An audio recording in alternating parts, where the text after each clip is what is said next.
not really try to ignore these dumb maggots. But I couldn't ignore this one. So Byron Donalds had him a little town hall, and they were lighting his ass up in his town hall. But I just got to show y'all this here. So this fool actually posted, this is what he did. He posted, he's mad because they've had clips of his town hall showing folk, getting this behind. So he decides to post this 11-minute video from his town hall. But this is his tweet. The left created a false premise that minorities can only get ahead with DEI. That's actually a lie. This is wrong. This is a lie. Actually, your lie is a lie. This is incredibly disrespectful. Life, y'all, now this is the one that took me out. Life is about access and relationships. We should celebrate the success of all Americans, not tear down our neighbors in the name of DEI.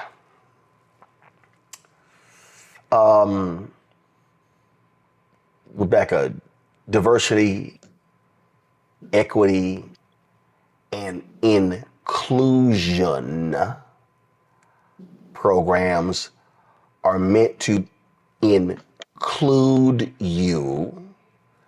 And by including you, that means offering up a diverse field of people in order to have equity among jobs. So he says life is about access. That's why the programs were created, to give access, to literally give access to people who traditionally don't have the relationships already. I mean, speaking of relationships and DEI, is he still mad that DeSantis is undercutting his potential bid for governor of Florida? Like, I don't understand what he's doing. Or even when he said all the people who protested at his town hall that they were plants and they were being paid. I mean,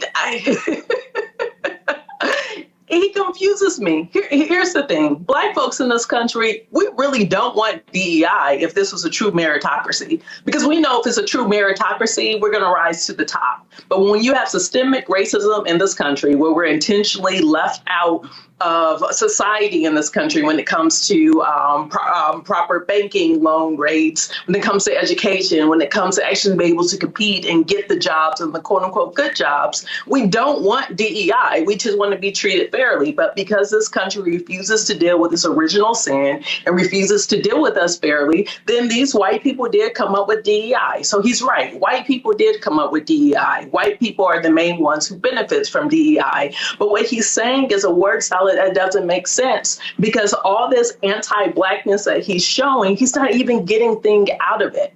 Like, you want to run for governor, you have other political aspirations, and you don't get it. You wanted to be in Trump's cabinet, and guess what? You did not get it, but you did all this shucking and jiving. So now you're playing the fool, the minstrel. You're doing your own DEI program, but it's not working. I thought this was pretty funny, Lauren, from the town hall. But Cash by Isabel Wilkerson. Have you read the book of my life? Cash. Stop. Don't educate me about my life, sir. Don't do that. Don't, sir. Hold on. What? Please, hear me on this. I like how everybody's shouting at me, the black guy on stage with the microphone, and saying, have you read this book? Sorry, wait a minute. The guy said, have you read Cast by Isabel Wilkerson? And then what does he then do? Hope y'all didn't miss it. Y'all yelling at the black guy on the stage. Oh, so now we are acknowledging blackness. Allow me to play it again just in case some of you missed it. Listen. Have you read the book Cash by Isabel Wilkerson? Have you read the book of my life? Cash. Stop. Don't educate me about my life, sir. Don't do that. Don't, sir. Hold on. What? Please, hear me on this. I like how everybody's shouting at me, the black guy on stage with the microphone, and saying, have you read this book? Read this book? Don't marginalize my life and what I've done. Don't do that. Don't marginalize my life.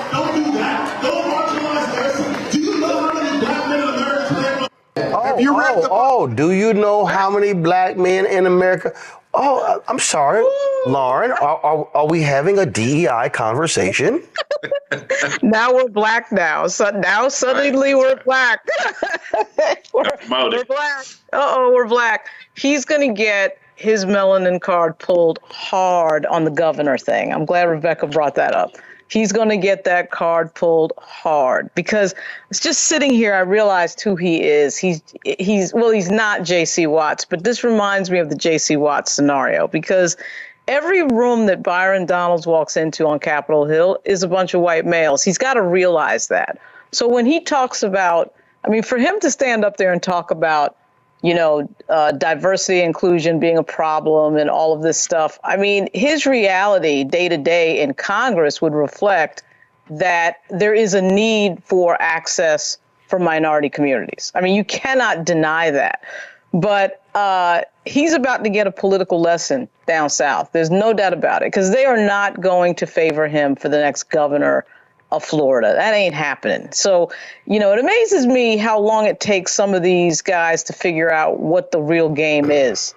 But, honey, he's about to figure it out. And for him to sort of be out there arguing about reverse racism as if you can somehow lie to yourself like this in front of all these people and then go home at night and not realize that this is all nonsense. I get that he's trying to, be loyal to the party. He, as Rebecca already brought up, he got nothing for that. And he's about to learn the lesson. By the way, Roland, Donalds has a bill to rename the press gallery after Frederick Douglass. Something I find highly ironic because it's very hard for black members of the press to get credentialed in that daily press gallery on Capitol Hill. But I'm going to talk to him next week about that because he's probably unaware of that. But at any rate, it is amazing to watch him up there. I refuse to believe he is as unaware of what he's doing as it may seem. But here's the other deal, though. Again, if you want to name it after somebody, I don't know, Alice Dunnigan, Ethel Payne. They've got photos and stuff up in the gallery of Ethel Payne, and they've got a photo of Frederick Douglass. I find all of that to be complete. No. I'm just saying that if you want to rename it after somebody, you name it after somebody who actually covered. Hey, so again, that's the dude. It's like, do you really want to have a conversation about the agenda of Frederick Douglass? He does have a history of black press in that bill. There's sort of a little bit of a historiography of the black press. Again, I'll talk to him face to face. Right. No. But the point that you're making is an important one, dude. If you want to be credible, then why don't you sit down with the black press today? Why don't show me, Byron Donalds, your black press roundtable? Show me how many black-owned media TV interviews you do. Oops, I'm sorry. What was I thinking? I'm somehow, Joe, talking about accountability. Oh, I'm sorry. Yeah. Excuse me. Yeah, it's his damnedest thing, And, it's interesting, you got to give it to him. He's pragmatic. Like, in a moment, something jumped off and he became black before our eyes. Now, listen, we all knew he was black. The brother's my complexion. We knew. But at that moment, because of what he said, he knew. And most of the time, he plays it off. But that being said, we're going to go down the road here. And there's plenty of legit black conservatives out here that you disagree with, but who aren't putting the black card down all day, every day. But when he gets, chomped up by those alligators in Florida, let's see if he takes advantage and becomes black again and does that. When he sees it ring of unfairness, and see that he gets no traction and see that it goes nowhere, then we'll see, if he becomes black then, or if he just kind of chalks it up to the game, particularly if he has a poor campaign, how he'll actually explain it. Hello, I'm Isaac Hayes III, founder and CEO of Fanbase. Listen to what I'm about to tell you. The window to invest in Fanbase is closing. We've raised over $10.6 million of our $17 million goal. That means there's room for less than 6,370 people to invest in Fanbase for the average amount. The minimum to invest in Fanbase right now is $399. That makes you an owner in Fanbase today. Go to startengine.com/fanbase to invest. Why? Because current social apps have taken advantage of users for far too long, with content suppression, shadow banning, harmful racist content, and no real tools for monetization and equity. Fanbase has over 1.4 million users and counting, allowing anyone to reach all their following and monetize their content from day one. Social media is the new TV, and whoever owns the apps that distribute that content have the opportunity to own potential billion-dollar companies. While big platforms with uncertain futures are failing to serve their users, Fanbase is stepping up to fill the gap. Don't wait until it's too late. Invest now, invest for yourself and your future. Go to startengine.com/fanbase and own the next generation of social media.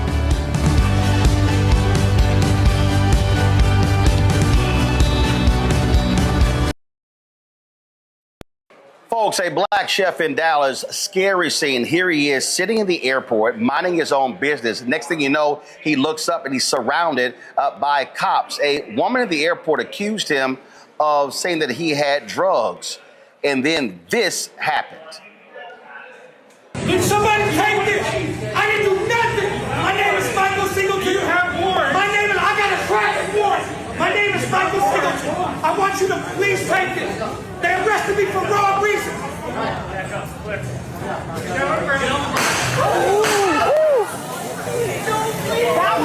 why would y'all do that? He was standing still.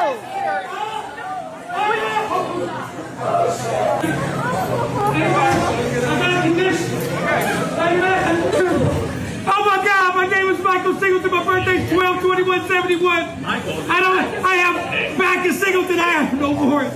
I have a traffic warrant for $500. That's fine. You're trying to investigate. No, you said do I have cocaine?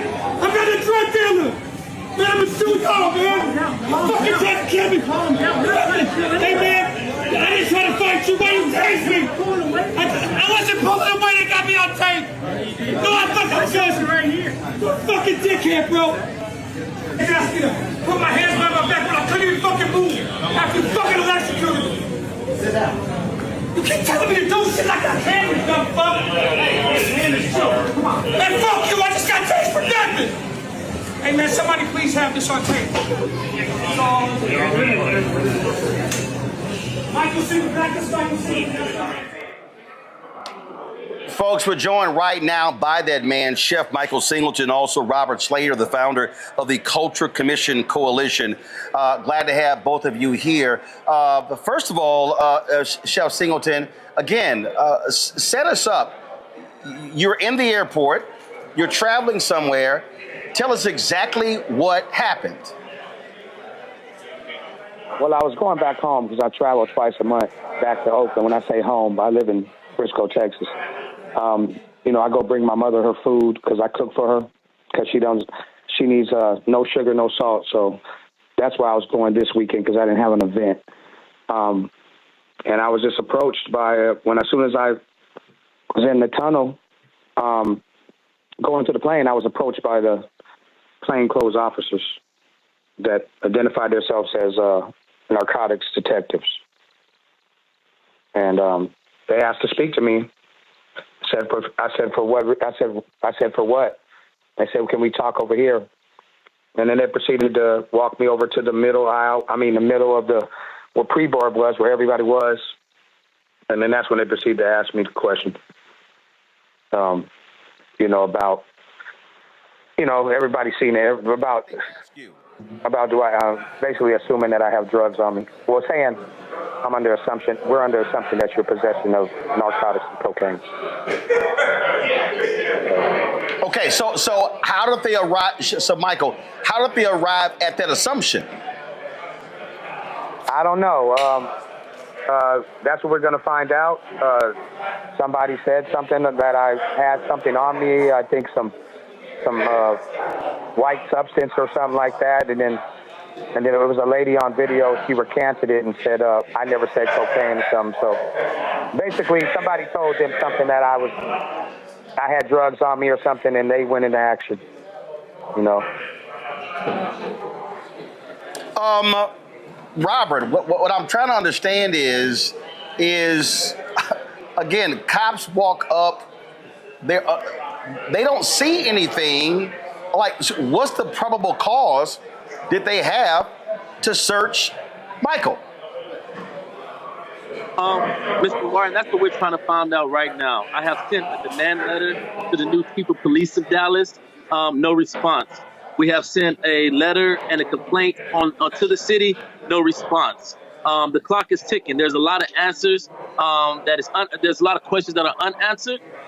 Right now, there's nothing to justify why we have narcotic detectives inside the security checkpoint misidentifying an individual when they should be properly identifying real threats to protect our friendly skies. So DPD needs to start answering some of these questions, and that's what we demand.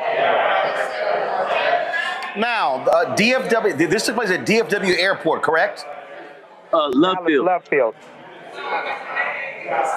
Love Field, gotcha. Okay, so that's why I asked, because if it was at DFW, Fort Worth and Dallas have oversight over that airport. So, so Michael, when they approach you, how did it escalate to the point where you get tased?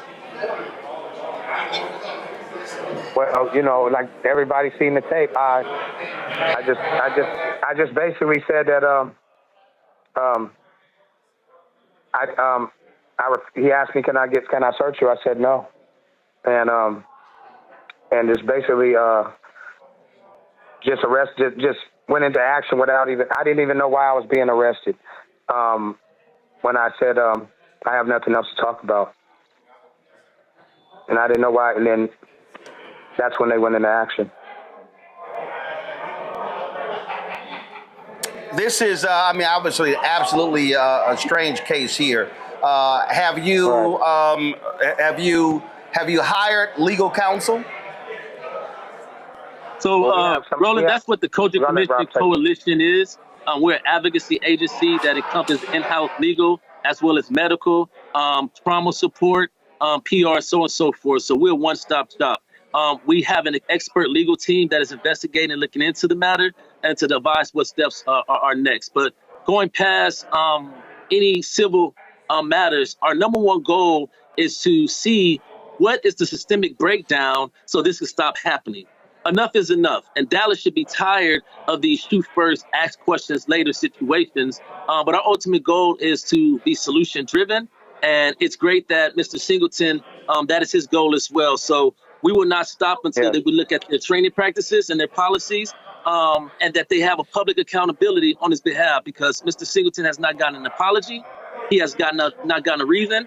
And I'll further say that we found out just as recently as 2 hours ago, as they are ignoring our demand for the police report, they turned around and leaked the police report to some media to show one-sided bias. If they keep playing them games, then we will reciprocate in the same matter legally, and also demonstrate and we'll call for everybody jobs that sit in an official capacity for Dallas. All right, then. Well, certainly keep us abreast of developments with this case, because it absolutely is quite strange. Chef Michael, we certainly appreciate it. Thank you so very much. And also, thank you so very much, Robert. Thank you. Thank you. Thank you for having me. All right, certainly appreciate it. Thanks a bunch. I'm going to bring in my panel right now.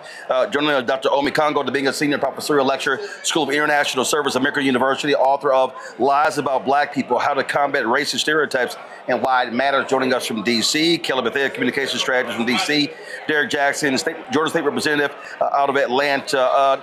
Omi Kongo, I'm going to start with you. I mean, listen, if I'm him, I'm thinking the same thing. I'm boarding a flight. Why in the hell are you coming up on me and asking me these questions? And if you're the cops, you need to have probable cause to accuse somebody of having drugs.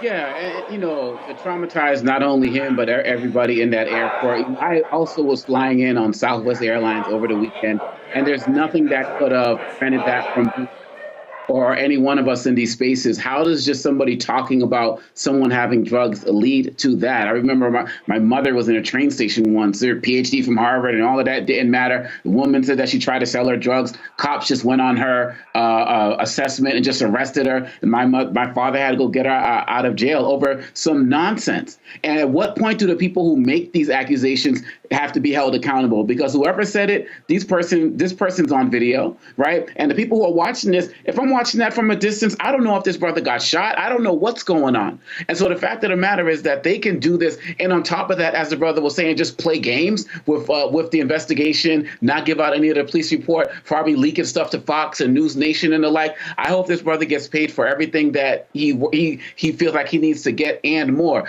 But what if something happened to him? What if he had a heart condition? Who's taking care of his mother? He's flying home to take care of her. And people don't even look at the larger community implications of something like this. I'm very thankful that he's okay. But, and also I'm just thinking about all these other people there, just kind of bystanders, just kind of watching, oh, well, I got to go get on my flight. You know, I wish there's a little bit more outrage from the people in the line and the like, but people get too comfortable when these things are happening. And then he's telling him to calm down. Who the hell is going to calm down after just being electrocuted? This is ridiculous. And I have once asked, not surprised, haven't seen this covered anywhere else today, Roland.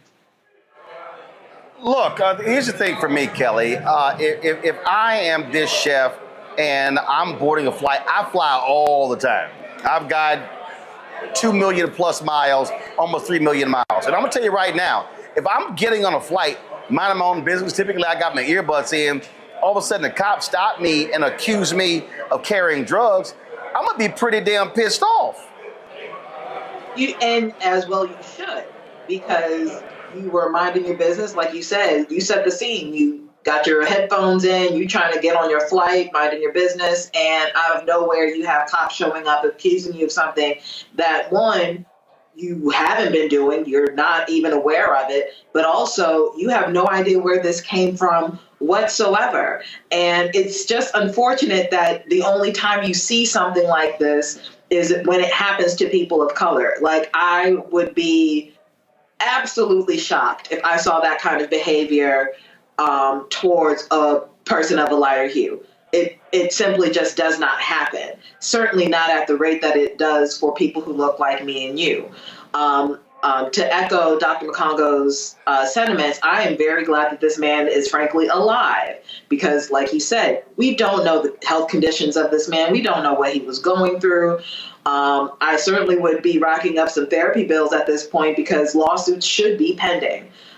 Because this kind of behavior towards people who are supposed to be protecting and serving, when you were doing neither of those things, this is absolutely ridiculous. It needs to stop. It needs to stop. It goes without saying that. But the safety of everybody in that airport, frankly, was in jeopardy because of weaponized incompetence, as far as I'm concerned. I'll tell you right, Derek, I can't wait to see the officers' body cam footage. You're exactly right, Roland. But not only the two officers, but the two bystanders, they were citizens. You can see that they were citizens. So why is it that the two officers are allowing for two citizens to also place their hand on another citizen? Again, I certainly agree that this is a travesty. And just doing this a little bit of research, Roland, over 1,081 citizens have died from being tased. 1,081 citizens have died from being tased. So this is another demonstration that law enforcement have a lack of substantial reasons to use excessive force. And this is another reason why the community trust in law enforcement continues to be eroded.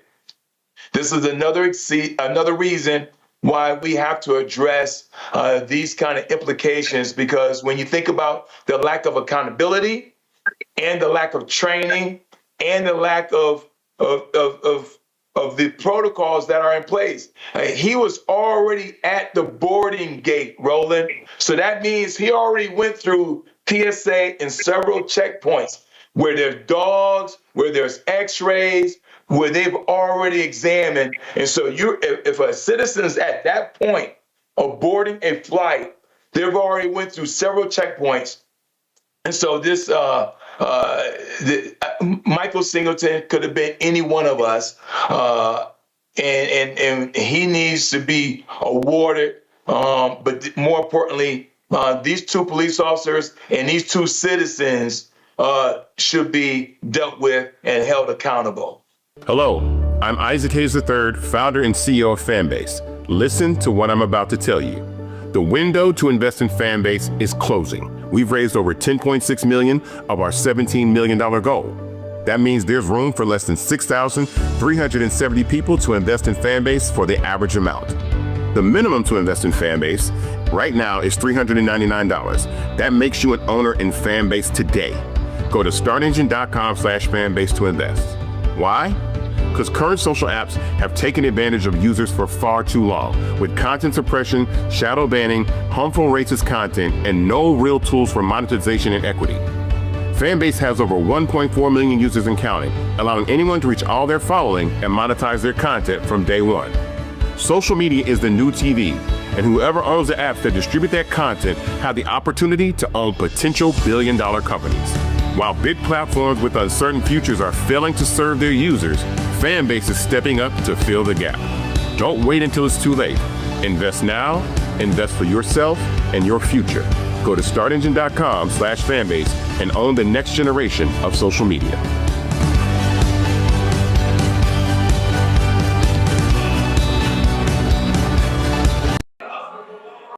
All right, folks, you heard us just talking about Bishop T.D. Jakes making the announcement that he is stepping down as senior pastor of the Potter's House in Dallas. This is yesterday's announcement. You all know for years I have been talking about it. It may not work out the way I plan it, but I get on my knees and pray, and I plan my life in decades. How many of you remember me saying that? Not days, but decades. Because major moves take time. It may look like it was suddenly, but you don't know what the background work was.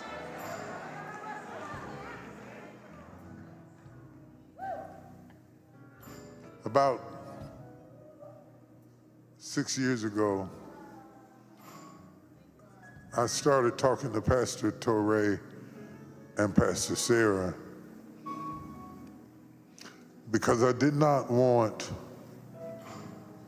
all that I had spent my life and your life and our lives building to get old and go with us. This is a generational.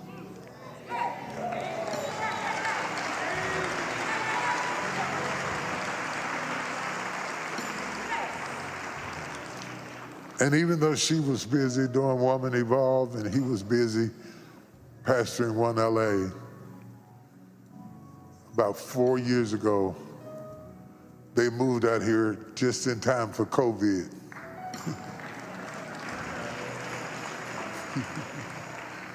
God has a sense of humor. He throws you in the water and then says swim. So for the last 4 years, they have been swimming. I talked to the board because I was concerned. I have seen too many men build something and stay so long that they kill what they build. What you gotta understand is it's not so important that you just know when to grab a hold.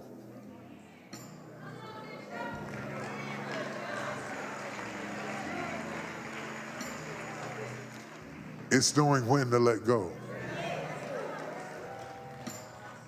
Now, there's some other things that I'm assigned to do, both here and outside. But I cannot afford, especially after November, to risk something happening to me and you be sheep without a shepherd.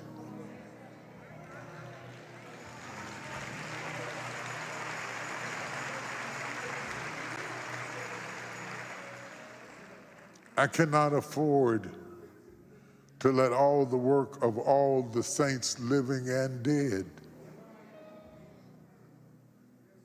to hold this so tight, so long, that I wither away. So I'm suggesting to you, I'm recommending to you that you receive Pastor Torrey and Pastor Sarah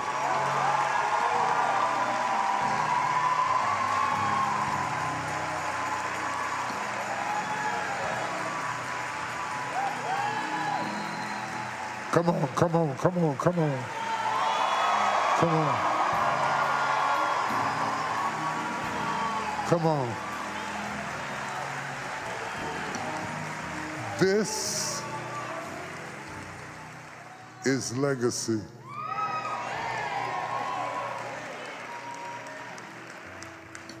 Not because they're kin, but because they're the kind. They've immersed themselves into the DNA of this church for years. Sat quiet, preached. What you didn't know from November forward, they've been running the church anyway.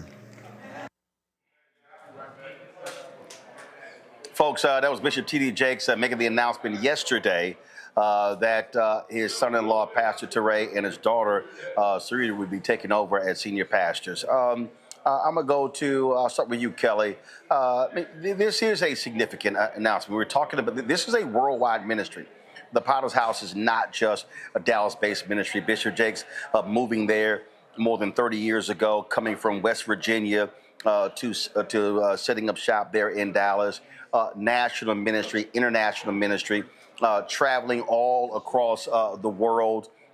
Look, he's 67 years old. He has talked about that heart attack that he suffered from the pulpit in November.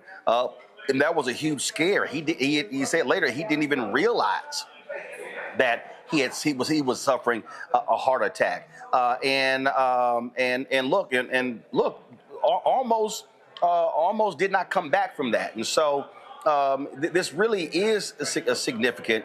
It really is important. And I do hope it is a lesson, not just for preachers, but also for business owners and others to understand that when you build something monumental, how does it keep going? That's one of the issues that we've seen in a lot of Black-owned businesses, where they built it up and very rarely sons and daughters take it over. And so all of that work, all of that time, all that energy just simply goes for naught. And that to me is quite unfortunate. Yes, you are correct in that. But I want to note and really highlight the significance of this from a woman's perspective. In the church, it is rare, incredibly rare, for a woman to take over a church of this magnitude. Like you said, this has been in the Potter's House in general has been in the making for 30 years.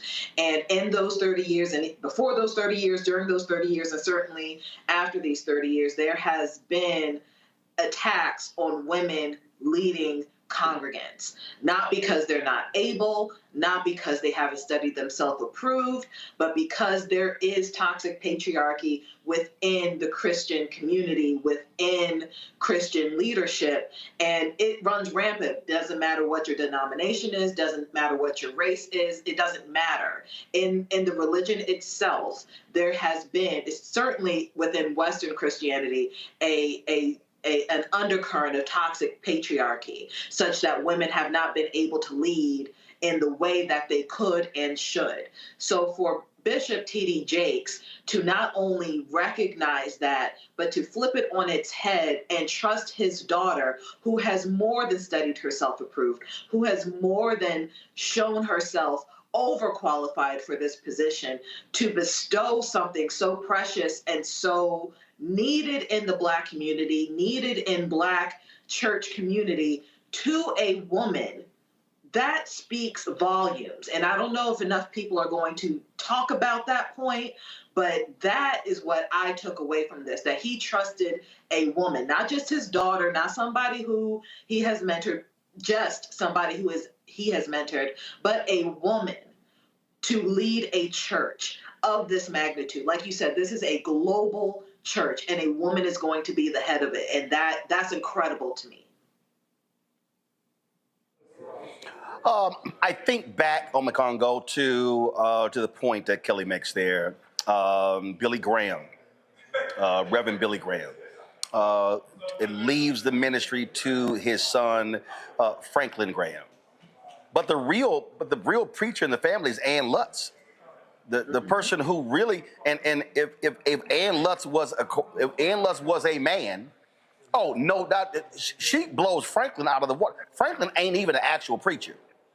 Okay, so the real person who truly follows in the footsteps of Billy Graham is his daughter, Ann Lutz, but she's a woman. And that's how Franklin Graham was able to take the mantle of his father's ministry.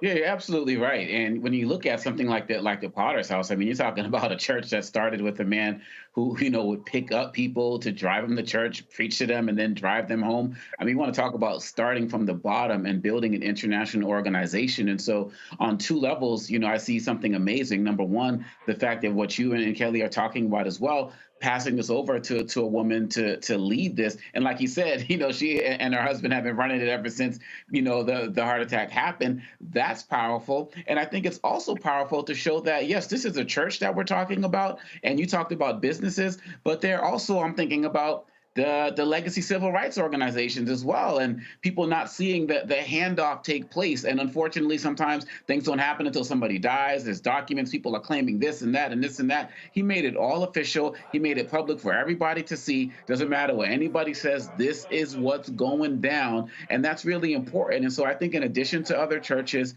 and in addition to businesses, other leadership and legacy organizations also could learn from this example. So in this brief moment that he has put out to the world, it was actually something that was very monumental and could be actually consequential if more of us would follow that example who lead these other churches, organizations, and businesses as well. Oh, absolutely. And Derek, it is, again, I hope other people learn from it. And you heard Jake say in terms of what's been built up. But he also, in a press release he announced, he talked about things that he wants to do.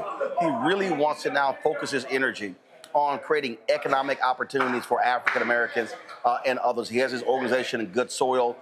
He really wants to be focused on the economic piece. With now that his time will be freed up, no longer being the senior pastor of the Potter's House. Yeah, you're exactly right, Roland. And I want to just build upon what Dr. Omakamogo and Kelly. When you think about a mega church, it's a mega business. When you think about a congregation of 20,000 people or more, the responsibility goes well beyond just delivering powerful sermons, on a weekly basis. When you think about the role and responsibility that his daughter is about to step in, she's more than capable, not just in preaching and teaching, but talking about making sure that payroll is met. And the thing about this story, Roland, for me, it highlights the most important thing, and that's succession planning. We as Blacks do not do succession planning as much as we should. I can only think about, Coretta Scott King. She was thrusted into, with her role after Dr. King was assassinated. And it demonstrates that, to Kelly's point, that a woman has the capability and the capacity to get things done. We have the Dr. King federal holiday because of Coretta Scott King. And so when you think about T.D. Jakes passing over the reins over to his daughter and his son-in-law, it makes sense. We got to do more succession planning in all aspects of our lives, in the family, as well as politics and the likes. And so I agree that this 67-year-old icon, giant, felt the need to pass over what he has built over 3 decades to his daughter, and then ask the congregation, Roland, and say, I need you all to support this decision because it's the right decision to be had. And again, folks, so our lower third is wrong. Jakes is not resigning from the church. He is retiring as senior pastor. And so that language is actually, the distinction is really important. Hello, I'm Isaac Hayes III, founder and CEO of Fanbase. Listen to what I'm about to tell you. The window to invest in Fanbase is closing. We've raised over $10.6 million of our $17 million goal. That means there's room for less than 6,370 people to invest in Fanbase for the average amount. The minimum to invest in Fanbase right now is $399. That makes you an owner in Fanbase today. Go to startengine.com/fanbase to invest. Why? Because current social apps have taken advantage of users for far too long, with content suppression, shadow banning, harmful racist content, and no real tools for monetization and equity. Fanbase has over 1.4 million users and counting, allowing anyone to reach all their following and monetize their content from day one. Social media is the new TV, and whoever owns the apps that distribute that content have the opportunity to own potential billion-dollar companies. While big platforms with uncertain futures are failing to serve their users, Fanbase is stepping up to fill the gap. Don't wait until it's too late. Invest now, invest for yourself and your future. Go to startengine.com/fanbase and own the next generation of social media.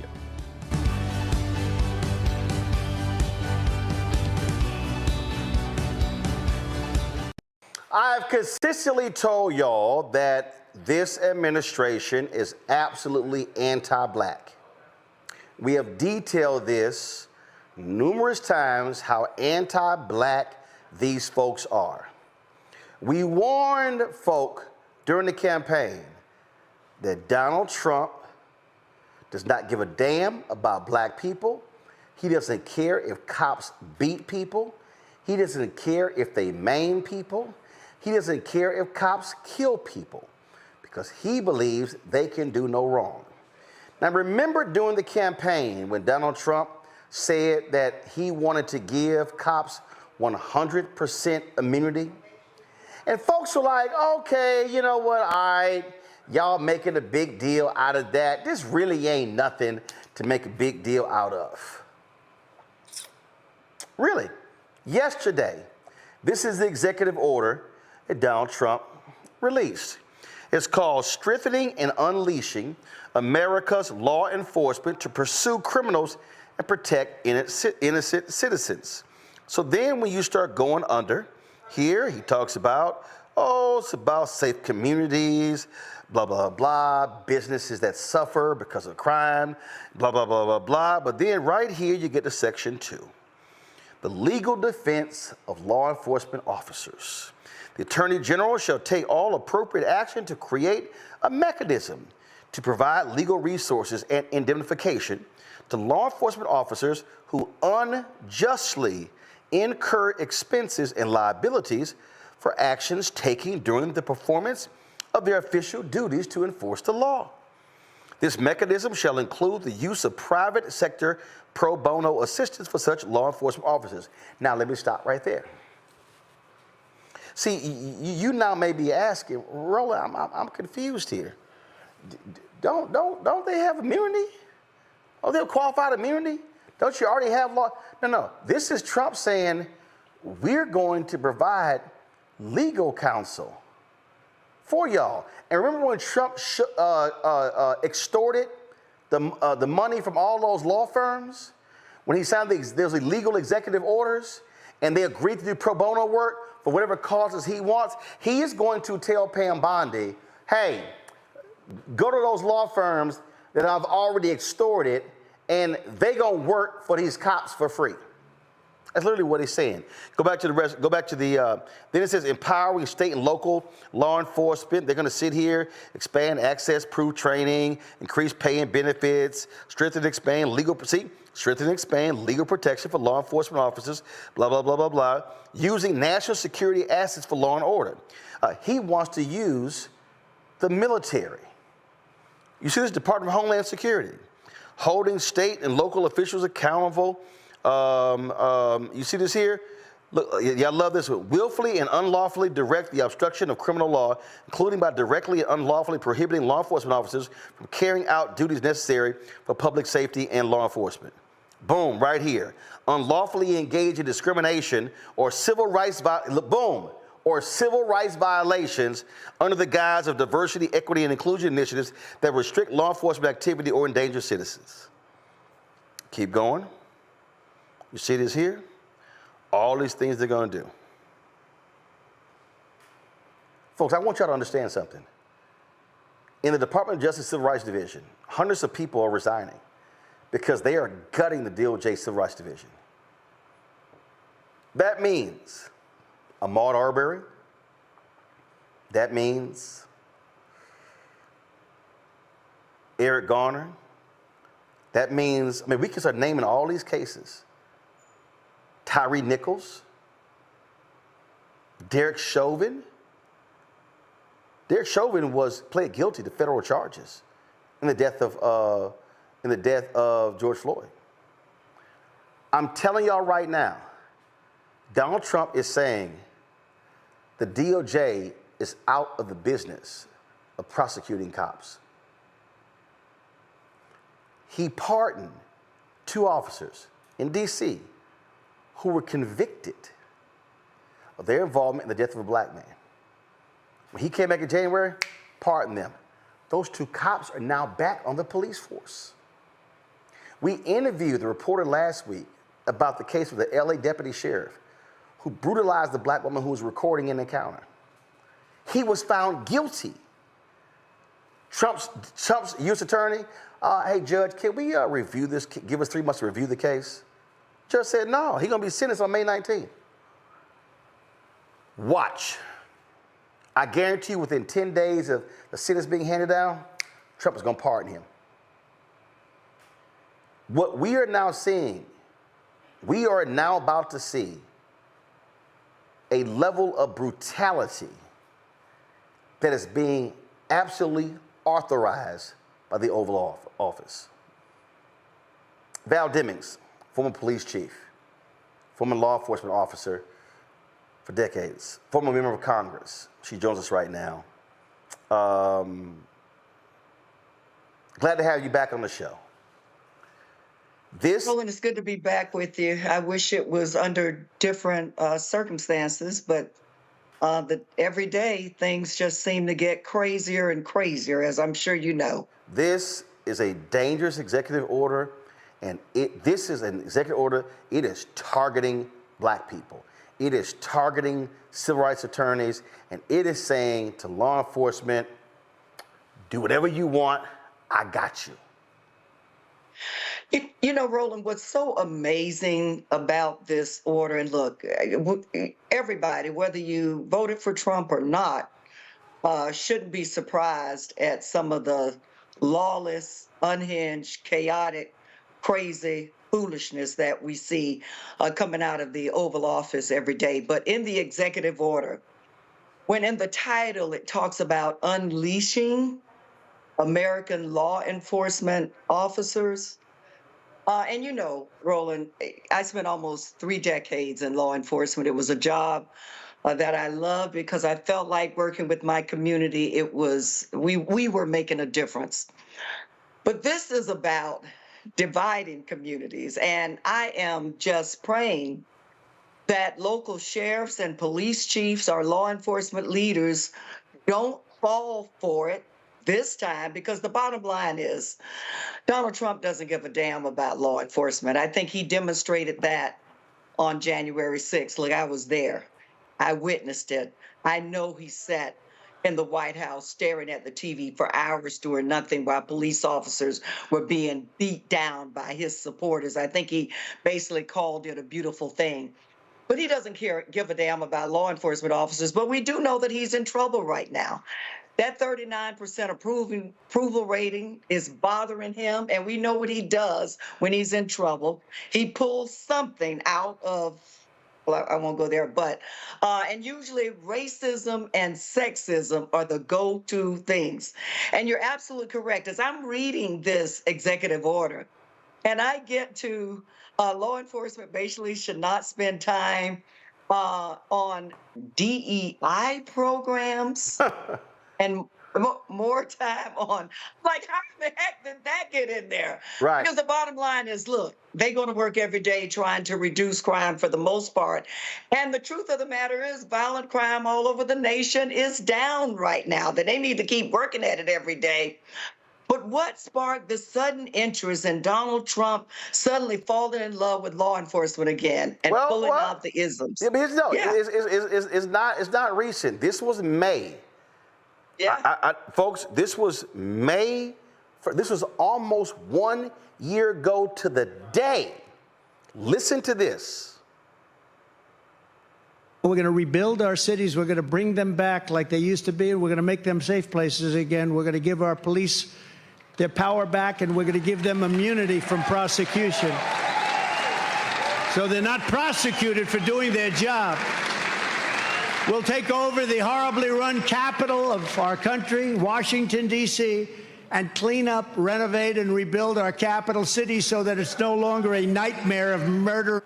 See, he doesn't. And Roland, go ahead. Look, it's 4 years, though. My point is, on January 6th, the lawlessness that took place at the Capitol when the president could have done something about it, he did nothing. And he said nothing. And isn't it interesting that now, the last year, he is suddenly so interested in let's protect, let's do something, let's look out for law enforcement. And it's interesting, too, that nowhere in his order does it say wrongdoing or violating policies or violating the law. Nowhere does it say those things matter. No, it doesn't. Executive order. No, but he doesn't. He doesn't care about victims. He doesn't care about somebody who's been brutalized or maimed or killed. He doesn't. His whole deal is, hey, y'all deserved it. That is his belief. Remember, this is the same guy who called for the death penalty for the then Central Park 5, now the exonerated 5. And, it's amazing as I read it. Increased pay and benefits he believes that everybody can be bought. I mean, we know he believes that. And now here he goes with the buzzwords, right? Increased pay, increased benefits. Oh, we're going to give you extra legal protection. And like I said, nowhere does it say whether they were engaged in criminal activity or violation of policies or laws, because he believes that law enforcement can be bought.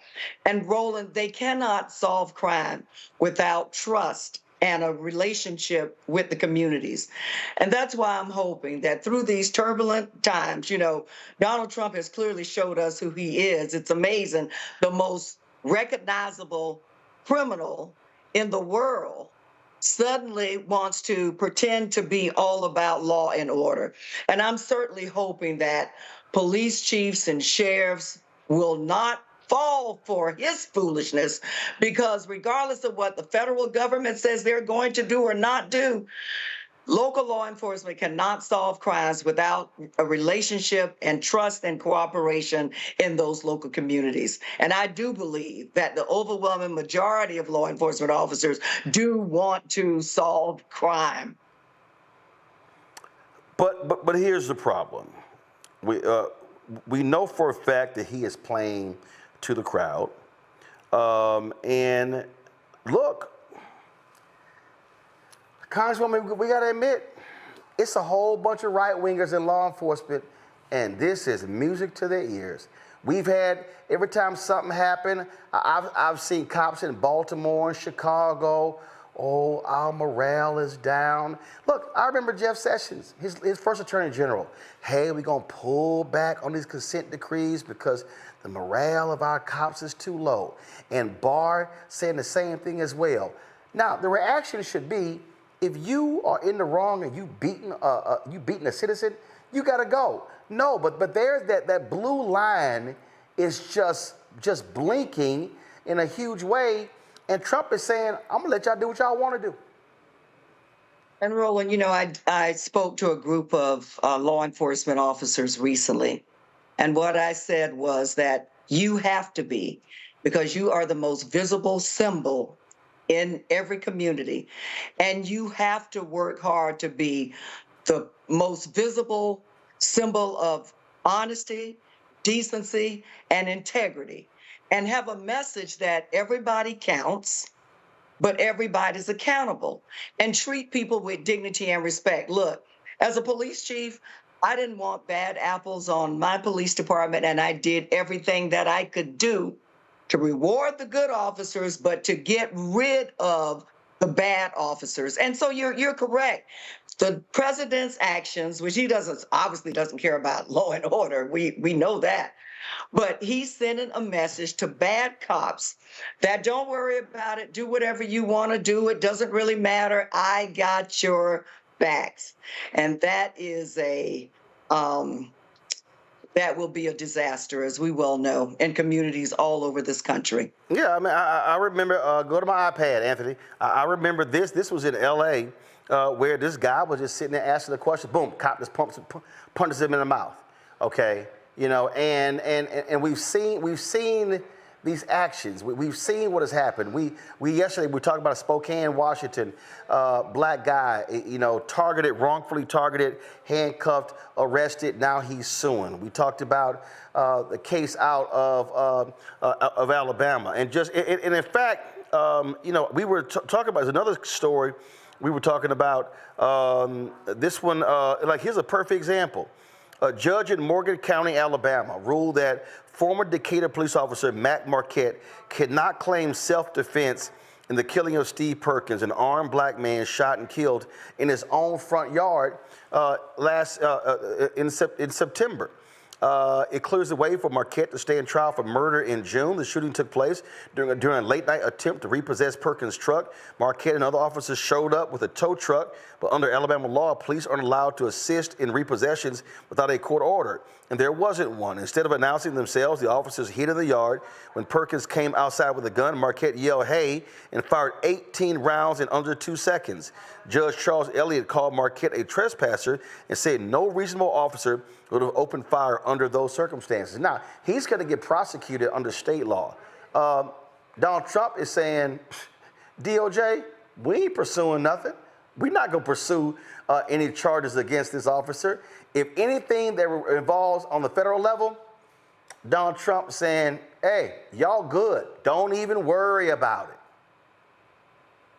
You know, Art, I mean, the really sad part about this really is, you know, there's been a lot of work done all over this country with the community, police officers, police departments working hard to improve the relationship between the police and the community. And now we have a lawless president who certainly doesn't give a damn about that relationship. He doesn't have a good relationship with the truth. He doesn't really care. I think he's demonstrated, we're listening to it every day. He doesn't give a damn about what happens to black and brown people in this country. And now he wants to use the tool of law enforcement for his benefit to really push and support his racist policies. He can only do that with the cooperation of those police executives. And I'll say it again. I am hoping that they would step up, because you know what? They law What do you want to be known for? What do you want your legacy to be? How do you want the good police officers in your agency, when they leave the station every day and go out in that community, what is the kind of environment that you want to create for them to have to face and deal with? And so Donald Trump, look, he could care less about law enforcement.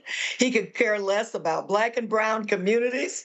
He's going to pull out the isms, racism, sexism every time he gets in trouble. And he doesn't care who loses their life or is seriously injured in the process, because it's all about Donald Trump protecting Donald Trump.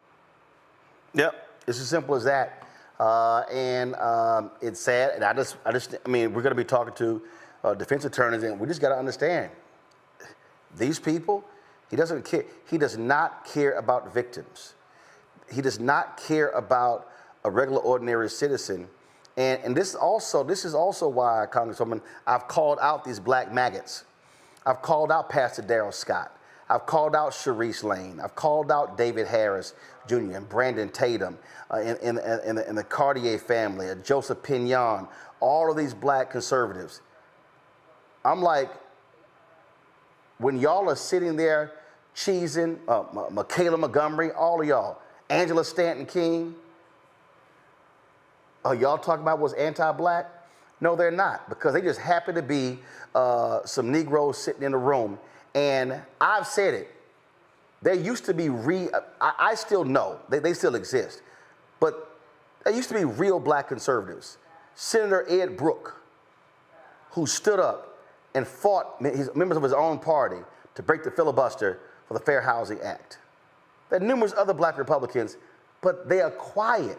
And these are absolutely anti-black executive orders that this man is initiating. And you know, Roland, again, regardless of what table you sat at or what party you were in, because I remember good, decent black conservatives as well.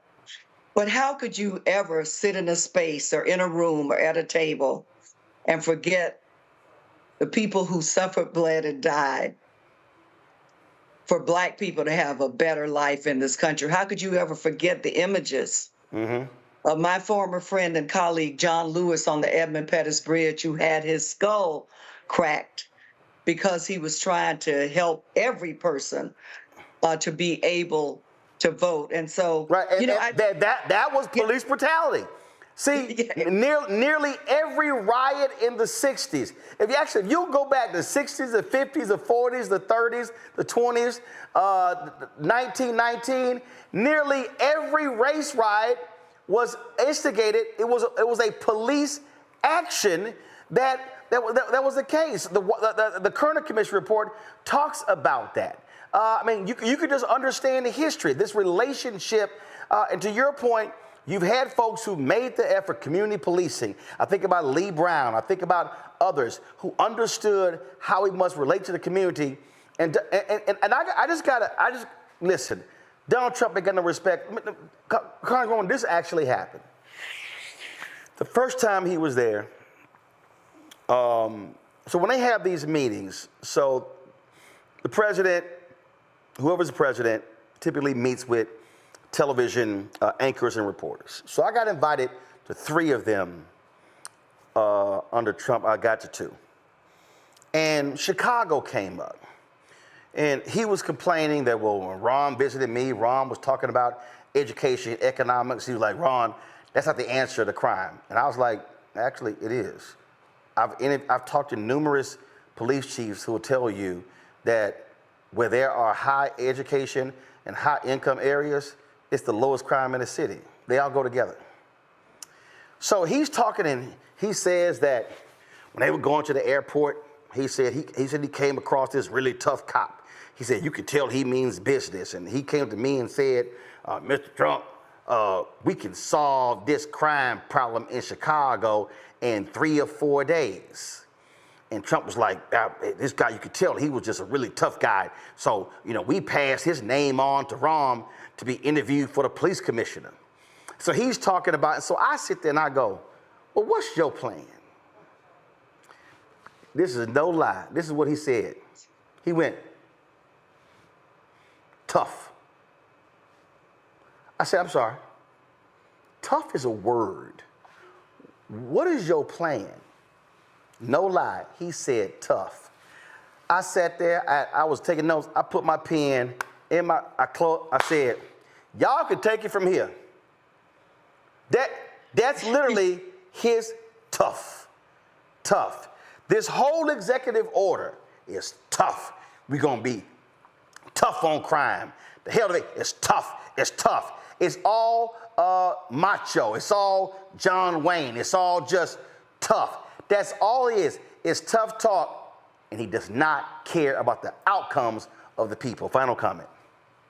And Roland, we learned decades ago, as you mentioned earlier, that every person who's interested in this area knows that if you want to reduce crime, then you have to address some of the social ills that cause decay in communities in the first place. Quality education, housing, dealing with mental health issues, making sure that regardless of what community or whatever zip code, that you're able to receive the best education, dealing with unemployment issues.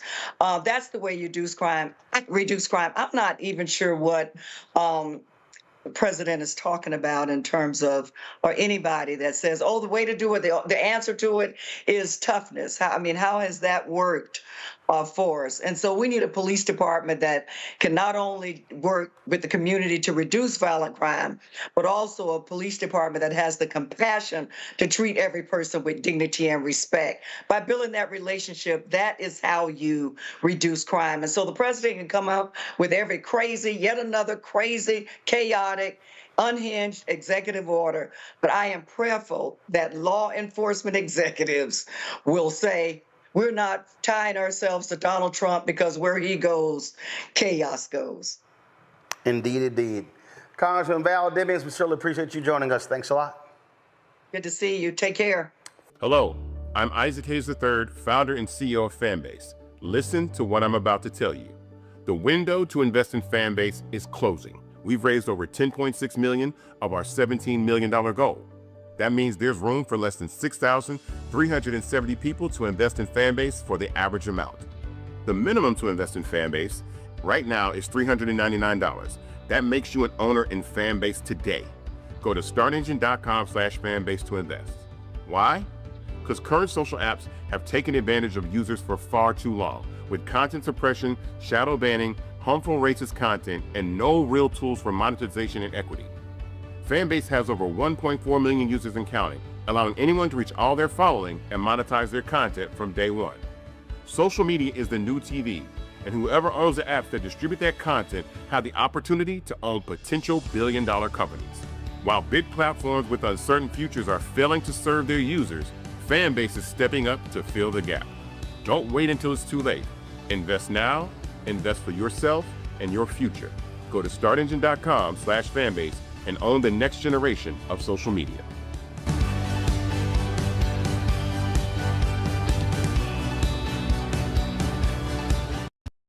Good evening, everyone. Thank you for supporting Emerge. Thank you for supporting Emerge.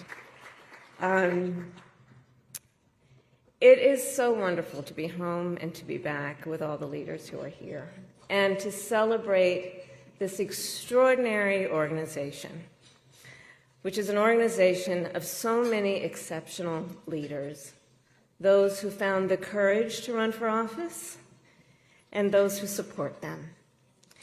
Emerge, I will say something you know. Throughout my entire career and life, I have always believed in the ideals of our nation. The ideals reflected in the Declaration of Independence, that all are created equal and endowed by our Creator with certain inalienable rights.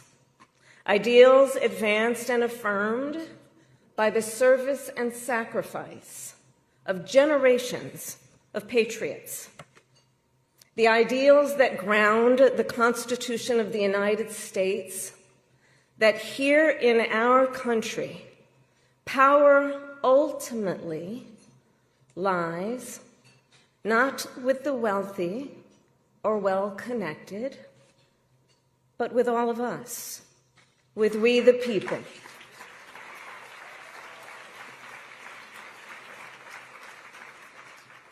Now, of course, I recognize that America has never fully lived up to these ideals, that for all the gains we've made, the American dream has for decades been slipping further out of reach for so many, and that the American people deserve leaders who make their lives better and make our country stronger. But sadly, we have seen quite the opposite over these past few months. Now, I know tonight's event happens to coincide with the 100 days after the inauguration, and I'll leave it to others to give a full accounting of what has happened so far. But I will say this. Instead of an administration working to advance America's highest ideals, we are witnessing the wholesale abandonment of those ideals.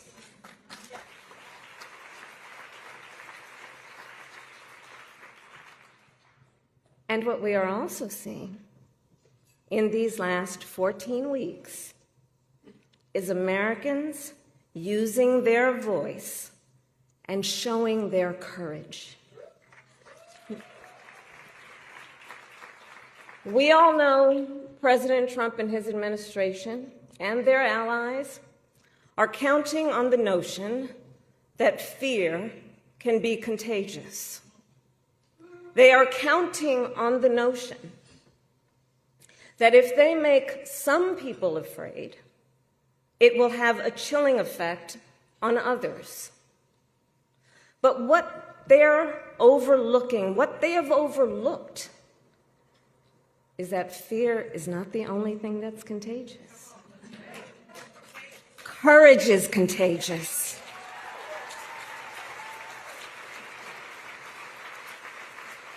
The courage of Americans who are banding together in the face of the greatest man-made economic crisis in modern presidential history. Americans across the political spectrum who are declaring that the president's reckless tariffs hurt workers and families by raising the cost of everyday essentials, devastate the retirement accounts that people spent a lifetime paying into, and paralyze American businesses, large and small, forcing them to lay off people, to stop hiring or pause investment decisions. The courage of Americans we are seeing who are rallying at Social Security offices to protect their hard-earned benefits. Of Americans who are speaking out to say, it is not okay to violate court orders. Not okay. Saying it is not okay to detain and disappear American citizens or anyone without due process.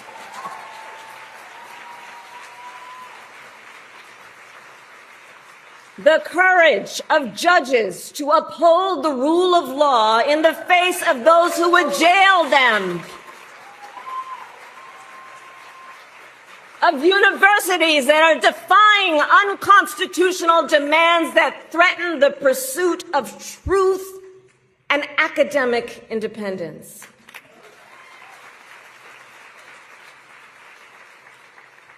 And I will tell you, the courage of all these Americans inspires me. And I have been inspired by the movements like the one in Wisconsin that put Susan Crawford on the Supreme Court. by the State of the People Power Tour that is aiming to ignite a grassroots movement to lift up voices and advance freedom and justice, and by leaders across the spectrum, including congressional leaders like Cory Booker, Chris Van Hollen, Chris Murphy, Jasmine Crockett, Maxwell Frost, AOC, and Bernie Sanders. All who, in different ways, have been speaking with moral clarity about this moment. So here's one of the other things I wanted to talk about tonight and to highlight. So look, some people are describing what's been happening in recent months as absolute chaos. And of course, I understand why. And it's certainly true of those tariffs.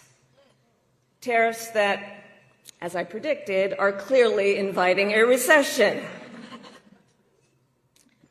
But friends, please let us not be duped into thinking everything is chaos. I know it may feel that way, but understand what we are in fact witnessing is a high-velocity event where a vessel is being used for the swift implementation of an agenda that has been decades in the making. An agenda to slash public education.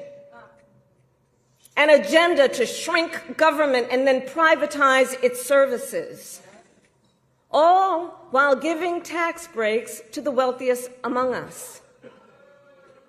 By the way, an agenda that is not lowering costs, not making life more affordable, and not what they promised.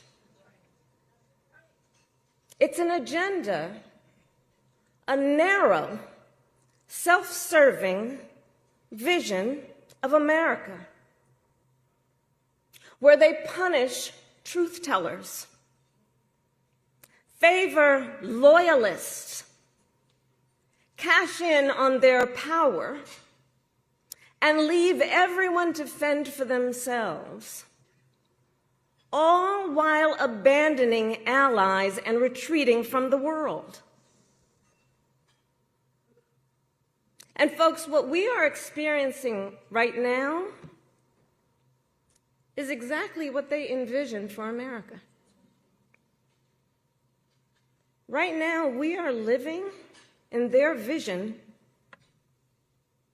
for America. But this is not a vision that Americans want. We are living in a moment when the checks and balances upon which we have historically relied have begun to buckle. And we here know that when the checks and balances ultimately collapse, if Congress fails to do its part, or if the courts fail to do their part, or if both do their part, but the president defies them anyway, well, friends, that is called a constitutional crisis. And that is a crisis that will eventually impact everyone. Because it would mean that the rules that protect our fundamental rights and freedoms, that ensure each of us has a say about how our government works, will no longer matter. And if that happens, the one check, the one balance, the one power that must not fail is the voice of the people.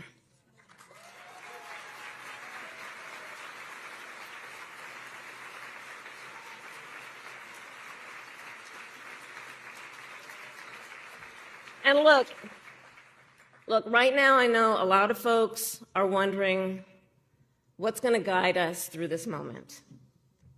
How are we all going to figure out how to chart the course? But that's not a reason to throw up our hands. In fact, please allow me, friends, to digress for a moment. Okay. It's kind of dark in here, but I'm asking for a show of hands. Who saw that video from a couple of weeks ago, the one of the elephants at the San Diego Zoo during the earthquake? Google it if you've not seen it. So that scene has been on my mind. Everybody's asking me, what you've been thinking about these days? Well, so in the video, for those who haven't seen it, here those elephants were. And as soon as they felt the earth shaking beneath their feet, they got in a circle and stood next to each other to protect the most vulnerable. Think about it. What a powerful metaphor. Because we know those who try to incite fear are most effective when they divide and conquer, when they separate the herd, when they try to make everyone think they are alone. But in the face of crisis, the lesson is don't scatter. The instinct has to be to immediately find and connect with each other, and to know that the circle will be strong.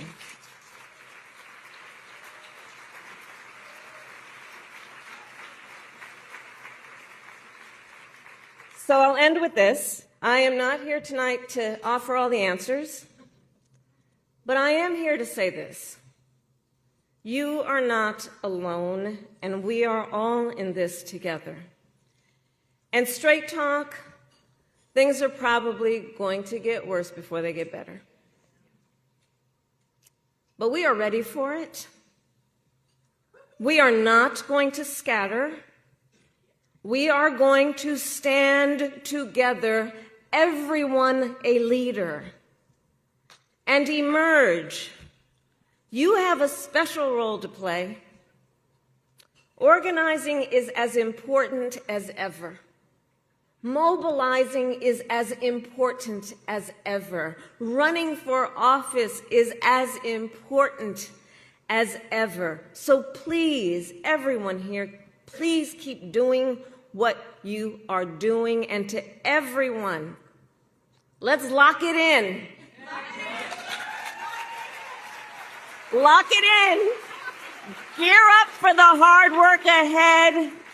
And please, always remember, this country is ours. It doesn't belong to whoever is in the White House. It belongs to you. It belongs to us. It belongs to we, the people. Thank you. God bless you, and God bless America. Thank you all.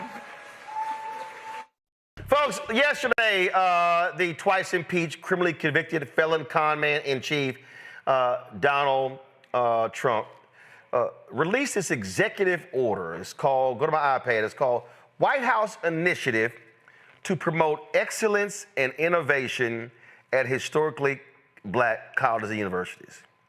It is 1,065 words of literally nothing. I mean nothing. By the authority vested in me, historically black colleges and universities remain integral. Yeah, we know all of that.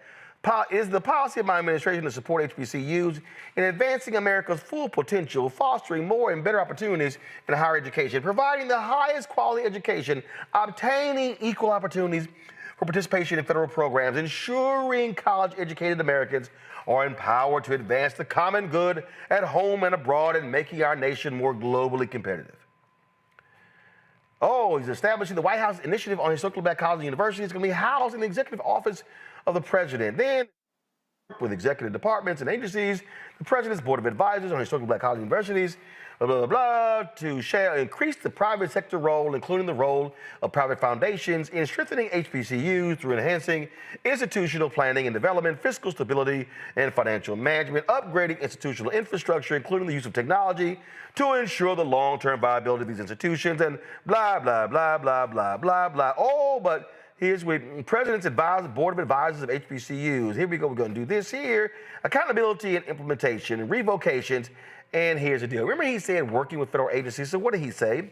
Executive Order of 14041, blah, blah, blah, blah. The White House Initiative on Advancing this is from Biden. The White House Initiative on Advancing Educational Equity, Excellence, and Economic Opportunity through HBCUs for Trump is hereby revoked. Within 14 days of the date of the order, the administrator of the Environmental Protection Agency shall terminate the historically black colleges and universities and minority serving institutions advisory council. Y'all, that is the only relevant thing in this executive order. The rest of it is BS. It speaks to nothing. It is a, what's they say? It's a nothing burger. It's nothing. It's literally 1,065 words of nothing. Zero. But I'll remind y'all, HBCUs got $17 billion from Biden Harris. This is nothing. I don't know no other word to describe, Reese. I do. It's a phrase. Man, this ain't shit. This ain't shit. Well, it's propaganda. It's something that That's they all can it pump is. out to their disinformation ecosystem. It's something they can pump out to the tangibles crew so they can take this and say, oh, look, Donald Trump is doing X, Y, and Z on this hand. While on the other hand, he's doing all of these things that actually undermine HBCUs, that undermine our communities. And so one thing that you got to tip your hat to Republicans is they know how to do propaganda. They know how to do just enough, just scratch the surface enough so that if you don't look at the devil in the details, you might think something positive is happening. But this man and his attacks on academia, period, on K through 12 education, we've already covered, absolutely is going to impact HBCUs. What they're doing in terms of canceling grants that have 100 words in there, which include women, anything black, anything, that's money that's being taken away from HBCUs as well. And so this is where Republicans know how to deflect and confuse people and have all this smoke and mirrors and make that the headline as opposed to what they're actually really doing. And so it's clever because how many people are going to be watching this show and not realize the extent of how much this is bullshit? A lot of people are just going to see it. The media loves to sane wash this stuff and give that headline that makes it seem like he's doing something positive. It's nothing in here, Tiffany. There's nothing in here. It's just take away what Biden did. And I'm a little worried about what he thinks this executive order might do as it relates to giving his friends, his business partners, access and power to sort of influence what HBCUs decide to do or the direction they decide to take. There is no money attached to this executive order at all. But there is some language about how Trump wants to create his friends or some business partners or community members. It does say students and alumni in executive order, but like, who gets to choose them? I got those kind of questions, right? It's not just like an executive order that says we're going to create another council and get rid of Biden's council. My question is then who gets to select these people, right? And if it's not the institutions themselves who are telling the president, here, which we've already been doing, to be clear, here's what we need, here's the resources and funding that we need, then that's the first concern that I have. The second concern is this: nobody at all should be talking about this executive order as a positive thing when Donald Trump is literally erasing and getting rid of diversity, equity, and inclusion across the country at every other institution. The two don't go together. You cannot say that you do not support and that it is illegal in the land of the law for diversity and equity and inclusion to exist, but yet you want to sit here and pretend like this executive order is supposed to help black students at HBC, at historically black colleges and universities. The two don't make sense. So we're either going to support people of color and students of color, make education a right, make it a quality education, fund education, and support the students that are on this campus, and help the institutions so that they're able to make sure that their campuses are safe, or you're not. And what you have been doing is showing us that you actually don't give a damn about what's happening at HBCUs. So this is a joke. We can read between the lines of what you wrote. We know this is personal, you being petty for Joe Biden, and we can see for what it is. And our institutions have a responsibility. This is a call to all of our HBCUs. Our HBCUs have a responsibility to not pretend like this is a good thing and go along with the motions. We need HBCUs and institutions to stand up around the country, protect their institutions, and more importantly, protect their students and their faculty and their educators, and make sure that the White House doesn't get to play with HBCUs, pretending like it did something good, because that's exactly what he wants to do. So, Greg, there is a particular line in here I found to be of interest. Right here, let's see here. They're going to, wait a minute. I thought this one was pretty funny, okay? It's under the first section, under section 3, I need everybody to see this, it's H. Let me zoom in. It says, Greg, encouraging states to provide the required state matching funds for 1890 land grant institutions. Now, folks, allow me to remind you what happened under Biden Harris. Do y'all remember September 2023 when the Secretary of Education, Miguel Cardona, remember when the Secretary of Agriculture, Tom Vilsack, when those two sent a letter to 16 states telling them that, oh, y'all have cheated HBCU land grant institutions out of $13 billion over the last 30 years. They found that only 2 states, Ohio and Delaware, actually didn't cheat the universities. That's the only ones. The other states, this is inside higher education, the other states' institutions had funding gaps between $172 million to $2.14 billion compared to their white counterparts. So, Greg, here is the question, and here's the funding gap, y'all. As you see, Tennessee is $2.1 billion. Greg, how many 1890 HBCU land grant institutions are in your home state? Us. Tennessee State. Yeah. The only urban institution, only public urban institution in Nashville. Middle Tennessee State is right. Murfreesboro. So y'all better stop that shit. So it's, so it's 2.1 billion. Yeah. North Carolina, 2 billion. Yeah. Florida, A&M. Florida A&M, 1.973 billion. A lot of money, brother. Texas, 1.1 billion. Prairie View, Texas Southern, no question. Louisiana, 1.1 billion. Southern University A&M. West Virginia, 852 million. That's Virginia State University. Georgia, 603 million. Fort Valley State University, Albany State University, yes. Savannah State University, yes, sir. Alabama, 527 million. Alabama A&M, Alabama State University, yes, sir. South Carolina, 469 million. Old Bulldogs, South Carolina State University, yes, sir. You better Oklahoma, have 418 million. Oh, now let me think. That's Langston? Yeah, Langston University, that's right. Missouri, 361.5 million. That's Lincoln University, and that's also it's just in St. Louis, Harris Stowe. Yeah. Arkansas, 330.9 million, Pine Bluff. Pine Bluff, yeah. Maryland, 321 million. Eastern Shore, Morgan. Bowie State. Yes, sir. That's right. Coppin State. Virginia, 277 million. Oh, that's our frat brother down there, Abdullah, Dr. Abdullah. Virginia State. Norfolk State, Mike Vick, and them cats down there doing it. Mississippi, right. 257 million. Alcorn, Jackson State, absolutely. Mississippi Valley, when they had to go have a GoFundMe because they need the money, forget them uniforms to play those damn $1 million games where the athletes get hurt. Absolutely. Kentucky, 172 million. Where the athletes get hurt.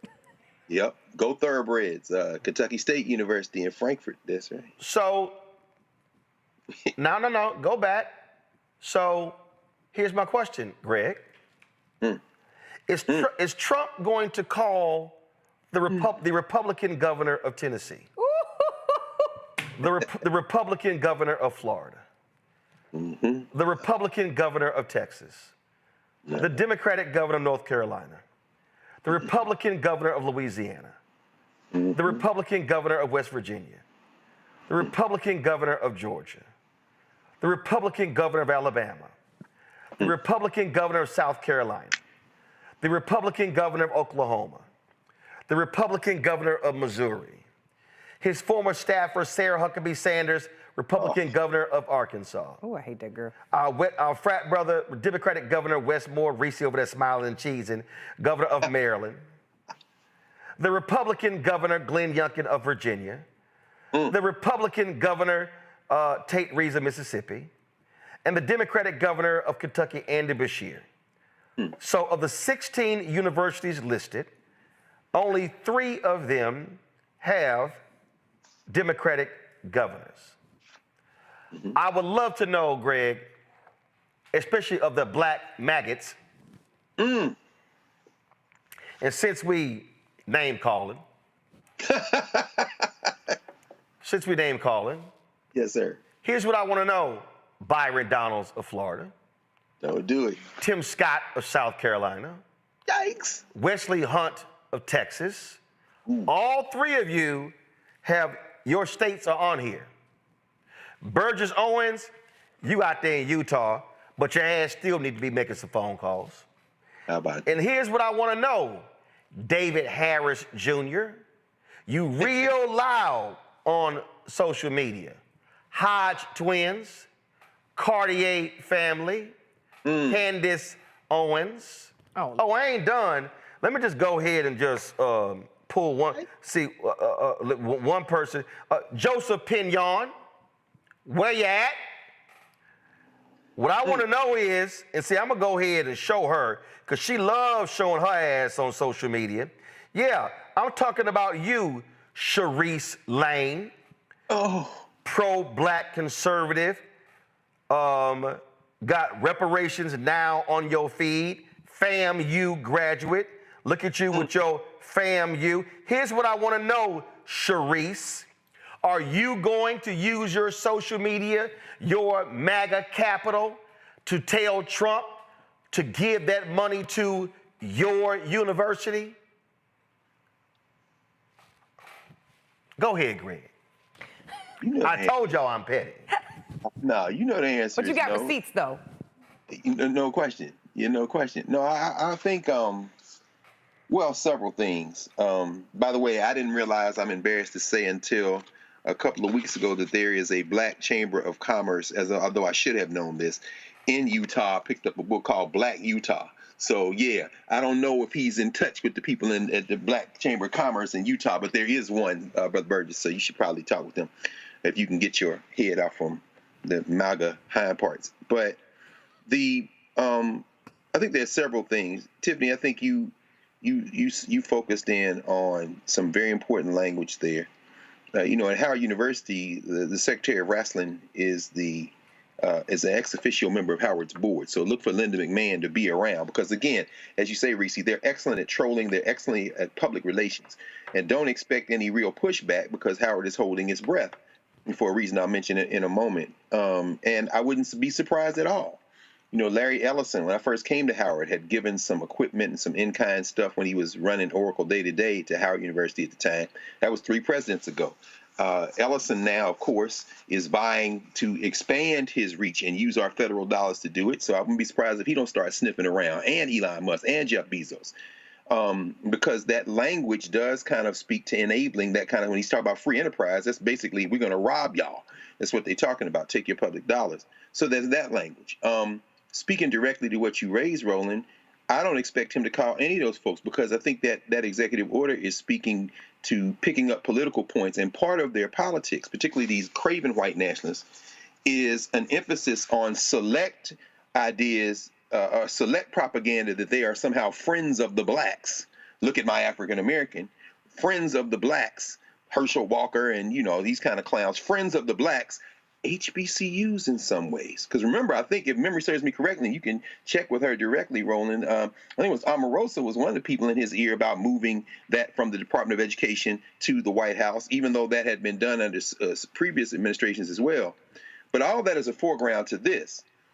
Separating black folk from other non-white groups in America, and shout out to all the descendants of slaves. Yes, I'm speaking to you, descendants of slaves who play into that blackface nativism and thereby weaken our collective efforts. By doing that, notice what was not mentioned in that initiative, in that executive order. And this is something that goes back to the previous administration. Separating the HBCUs from the other quote-unquote minority-serving institutions, the Hispanic-serving institutions and the tribal colleges, who have already complained again, saying, oh, so you're going to create an oppression Olympics between us and the blacks. I mean, this is all designed with that in mind. And there have been a couple of HBCUs that have said thank you in the wake of this executive order, thereby playing right into it. At least Kellyanne Conway isn't around to have her feet off on the couch while the Negroes are lining up the cheese behind the President of the United States. Now, all that is a foreground to this. He ain't going to call them because he didn't have to. The hillbillies behind the Cotton Curtain will continue to try to strangle the HBCUs. This is just rhetoric. Finally, I think it's important to understand exactly what both of y'all have said. And Reese, you kind of emphasized this. Just this week, it was announced, for example, that the federal government, through the State Department, because Trump's trying to destroy the State Department, which, you know, I don't really have mixed opinions at all. I think the United States is already is receding as a world power, and this is just going to accelerate it. And that might ultimately, in the long range, if we're smart enough to have some global solidarity, be a plus for us. But a story for another day. One of the things they're doing as they're pancaking the State Department is ending the contract with Howard University to recruit candidates for the Wrangell and Pickering fellowships. Those two fellowships are used to recruit non-whites and underrepresented groups into the Foreign Service. Now, you signing this executive order, the Negroes are like, hey, thank you, and you're ending the contract that created a pipeline to create black ambassadors, black State Departments, black employees, black diplomats. So we have to pay strict attention. It is rhetorical, it is useless, but there is a politics animating that theater. And I think that politics is far more dangerous than the words on this last piece of paper that the clown is scribbling with his crayon on. See, the thing for me here, Reese, is, and this is why I tell folk, y'all, I don't get excited about sheets of paper. I want to know the details. And the reality is, and let me be real clear, and I've said this to black Republicans, we are still constituents. We are still taxpayers. We as black people, even though we were the smartest folk in America and not voting for this phony fraud, we knew what was going on. But we still are owed we still are owed a whole lot. Daryl Scott, I'm talking to you too. Where you at? Not where the fans at, where the MAGA's at. Where the black MAGA's at? What? See, he talking about it. Y'all, no. Since y'all gonna be in the room, kikiing, Harlem shuffling, because we know y'all can't do boots on the ground. No. Since y'all in there, are y'all gonna ask for the $13 billion? And since all these Republicans are playing the bend over game with Donald Trump, when they were voting on the voucher bill in Texas, that scam, Trump phoned in to the House Republicans, y'all vote for this bill. Okay, Donald, tell Greg to release that money to Texas land grants. That's right. Come on, Byron. You supposedly running for governor? Tell Donald to call Ron and his wife, the co-governor, to release that money. Come on, Daryl Scott. Tell Trump to call Lee in Tennessee. Mm-hmm. Come on now. Come on, Cartier family, all you little young boys, y'all be running y'all mouth. Tell Trump to call Brian Kemp and give Georgia that money. If all of you, and y'all don't like nobody, y'all can't stand when black people call out, question your ethnicity. All right, show us something.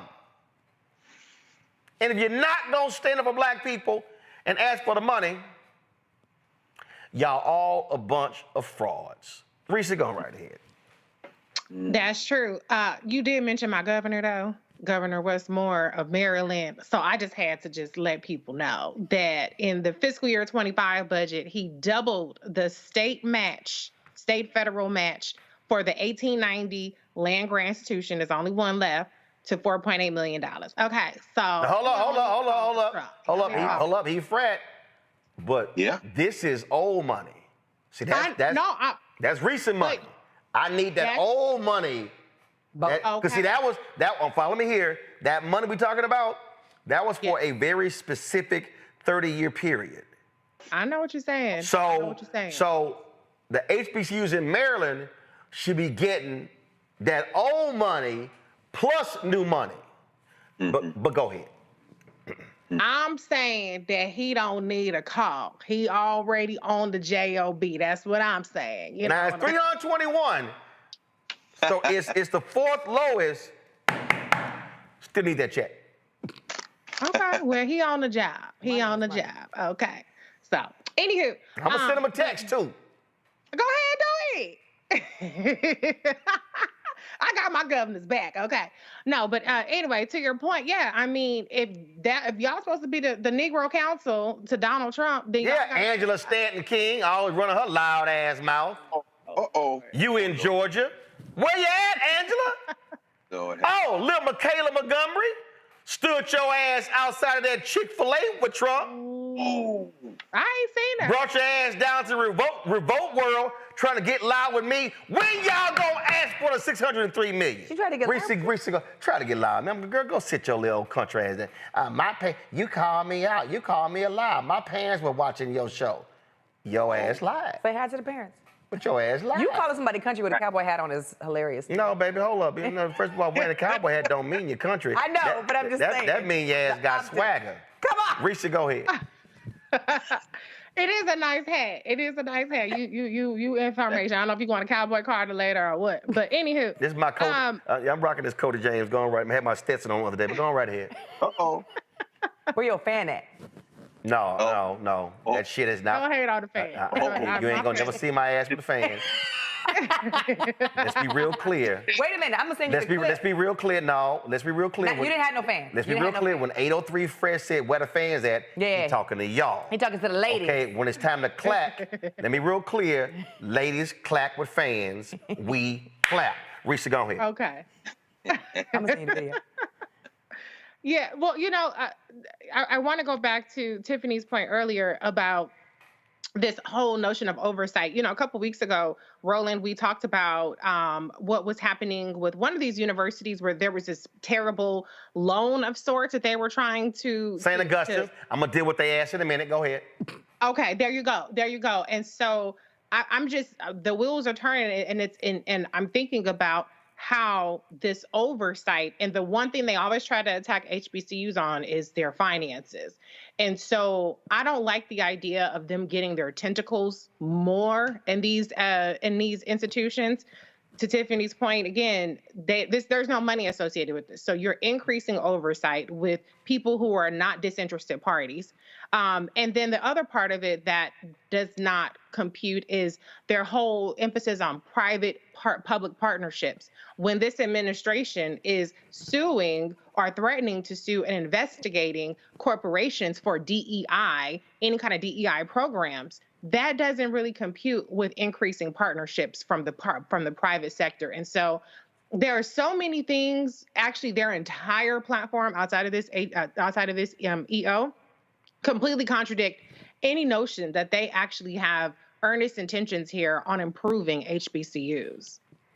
Well, again, Greg, real quick, then we'll go Tiffany. No, just very quickly. The one that we should be paying attention to, even though I think it's completely illegal, is the executive order he signed yesterday going after the accrediting bodies. Understand that every university has to have accreditation. For Howard and the Mid-Atlantic states, it's middle states. For most of our HBCUs, it's SACs. What they want to do now is expand the number of bodies that are able to do accreditation, and they want to, he used the phrase, prevent ideological overreach. It's going to be illegal, but what they are now doing, he's calling the accrediting bodies his secret weapon. If they can figure out a way to withhold funding, meaning Pell Grants and student loans to university accrediting bodies, man, listen, that is the battleground. Because if you lose your accreditation, we saw it at Morris Brown, we've seen it different places, that means that you can't get federal loans or Pell Grants to go to school. And that is the one that Russell Vaught and them boys in Project 2025 are taking dead aim at. I just wanted to mention that. Thank you. Go ahead. The only thing I wanted to add, Roland, is when you talk about the MAGA, what'd you call them? Maggots. The maggots. I tried to write everything down. Between MAGAOTS. No, I know how to spell it, but I'm thinking between MAGA maggots and what Dr. Carr said earlier, the hillbillies behind the cotton curtain. I just feel like everybody needs to tweet that and tag both of them in it. I just want to name, when we're talking about power, back to what you said earlier, the reason why we're not going to see, to be clear, any of the people that Roland listed call Donald Trump and ask him for this $13 billion is because they know that if they did, Donald Trump is going to tell them no. And the people on that list are the folks who appreciate pretending like they have access to power by conforming to white supremacy and doing their best to act like white people, but they have no power to get what they actually need or what they actually want from Donald Trump. So I'm glad we have a network and a space where we can display the hypocrisy, call them out and tell them to tell Donald Trump what to do, because this is what he wrote in his executive order. But to be very clear, the reason why you're not going to see any of these people respond to the call to action is because they know that if they try to attempt to call Donald Trump, he going to look at them and laugh and say, get out my face. He ain't giving nobody no money. And these folks don't have the power like they think they do. Just because they're pretending and conforming to white supremacy and conforming to Donald Trump and making America great again does not mean that they actually have the power to get what they want. I would love to see, and I will support, I would love to see them call Donald Trump, have a meeting with him and say, look, this is what you wrote in your executive order, $13 billion on the list. Here are all the land grant institutions. Here are all of the states that we're in. How are we going to move this money and hold these people accountable? I would love to see them do that. But you ain't never going to see it because they have no power. Donald Trump's not going to give them the time of the day. He's not going to allow them to schedule a meeting with him. He's not even going to take their phone call. Okay? So continue to put pressure on those people, but let's make sure that when Roland is calling those folks out, that we're paying attention to the why it's not happening. It's because they do not have power. They are performing. Oh, absolutely. So, and again, since y'all love to stand there knee deep in your blackness, y'all love to talk about Frederick Douglass was a Republican. Y'all love to talk about, it was Democrats who created the KKK. All historical facts. But I got to remind y'all, we know exactly who's supporting Confederate monuments today. Ooh. Your boy Trump and the Republican Party. If y'all claim y'all are real, be a modern day Bob Brown. Be a modern day Arthur Fletcher. That's right. Or you're going to end up really being a modern day Stephen from Django. Who that on that nag? Don't do it. Don't do it. Don't do it. Who that on that nag? Don't do it. Hey, brother. Yeah, I said it.